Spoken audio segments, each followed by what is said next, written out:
So why do you feel sluggish after taking a rest day?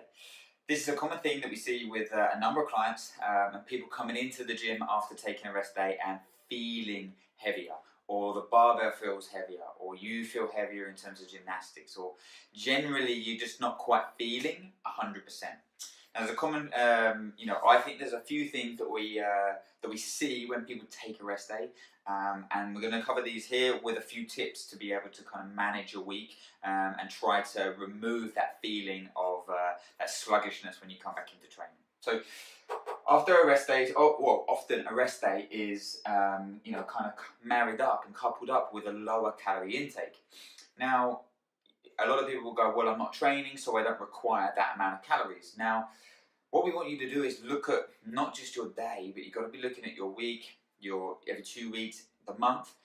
Rather than just focusing on that single day, you've got to be looking at what you have done and then what you're going to be doing. So often people go, oh, I'm not training, I don't need as many calories, but then they come in. So what that basically does is put them into a deficit or a lower caloric intake than they're usually used to. So they have less energy, less glycogen, less fuel for that following day. Now, if you're going to eat on a training day, yeah, you might burn 300-400 calories in that session, but you might be replenishing that with a normal training day intake. So then the next day feels good, and you can kind of keep that momentum going. But often people will undereat on a rest day because they don't feel they maybe earned the calories. So just be wary about kind of maybe not eating enough. And then that's going to be leading you into not fueling enough for that session the next day. Often as well, that rest days kind of coincide with maybe eating a little bit off plan. So maybe universal rest days for what I see are Thursdays and Sundays. So usually Saturday nights or Sundays are maybe you're going out for lunch, maybe you're going out for dinner, you're going around a friend's house, whatever it is, but you're maybe eating off plan, which can then either eat a little bit too much or eat a little bit more kind of pro-inflammatory foods, or you drink a little bit too much, and then your body is trying to detoxify that, digest this, coming into that next day's training, and that's where you feel a little bit sluggish, a little bit heavy. Another thing is delayed onset muscle soreness. Now, there's a reason it's delayed. So if you train on a Wednesday, you take a rest day on a Thursday, your body, depending on what you did, if you've done squats or deadlifts or something, then you might still be sore in recovering and on that Friday, but your delayed onset muscle soreness might be peaking at that point. So that's why you feel sluggish. That's why you feel a lack of energy, because actually you haven't allowed your body in that time to recover. Another thing is, this is just my theory, disrupted digestion. Now, often on a rest day we cannot move, sit and binge out on Netflix, that's great. Maybe we're sitting and doing work and we don't really move as much because we're not training. So maybe there's a lack of motility in terms of your digestion. So maybe intestinal weight is a little bit higher because you've eaten, maybe kind of 6-7 feeds before you train again.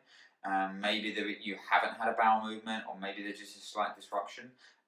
So this could be an issue in terms of that heavy feeling coming into the next day's training.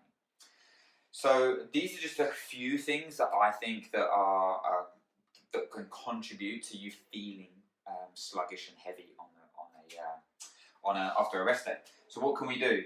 One thing that we can do is actually lower your intake on the day before your rest day. Okay, so say if you train on Wednesday morning,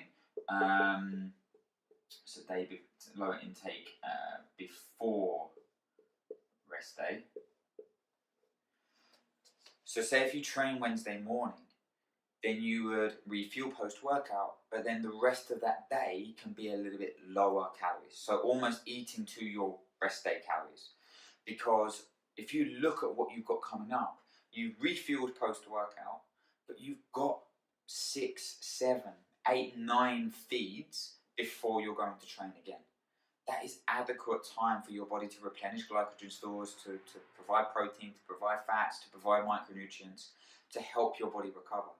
So rather than eating loads on that training day and then under eating on rest day, if we distribute your calories out a little bit more and eat a little bit more on your rest day, then you'll go into that next session feeling a little bit fueled. So I hope that makes sense. So you're going to be looking at lower intake before a rest day, and actually then making sure that your rest day is not of a really low calorie intake. So that's a really useful tip that we use for a lot of people to make sure that they're balancing their intake over the week as well. So the other thing is, if you're trying to get stronger, or if you're training like 6-7 times a week, maybe a couple of double sessions, then your rest day actually becomes your growth day.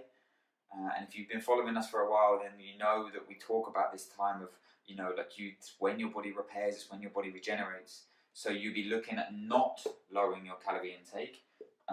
You want to maintain your intake, and maybe just dropping your workout nutrition. So everything else stays the same, and you might just drop that shake, you might drop any kind of pre-workout snack. So you're only really maybe changing 200-300 calories. So you're not massively restricting. What you'll find then is that you'll feel ready to go into that session the next day. Now, the psychological element of eating a little bit more on a rest day is hard at the start, but when you feel that difference when you go into the next day, I guarantee you're going to be kind of hopefully structuring your nutrition a little bit like that. The last thing is to basically manage your off plan. This is very easy for me to say, but what you want to be doing is managing your excess. I don't really think anybody needs a cheat day. So it's not something that I advocate, but a cheat meal, 100%. But what you can do is try to manage that excess, especially if you know that you're going to go back into training the next day. So managing your excess. I don't know why I'm writing on a whiteboard. My writing's so bad. Managing excess.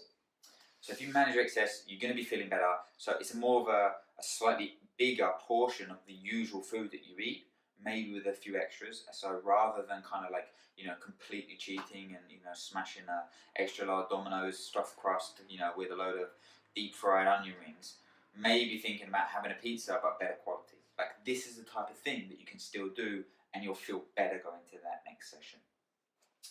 The other thing is just to chalk it off. It's something that we talk about a lot with clients in terms of performance sessions versus adaptive sessions. So rather than thinking every single session needs to be hammering the drum, what you're going to be looking at is sometimes I'm just going to get through this, I'm just going to move, I'm going to use this to maybe work on a skill element in the WOD, in the workout, whatever it is, rather than thinking I'm absolutely going to bury myself in PB. So maybe going into your day after your rest day just from a mindset point of view, as an adaptive session. So this would be a really nice way to set up your week, because then you can prioritize other sessions. That's when I'm going to go, I'm going to go right at it, but then other times I'm going to work on certain elements.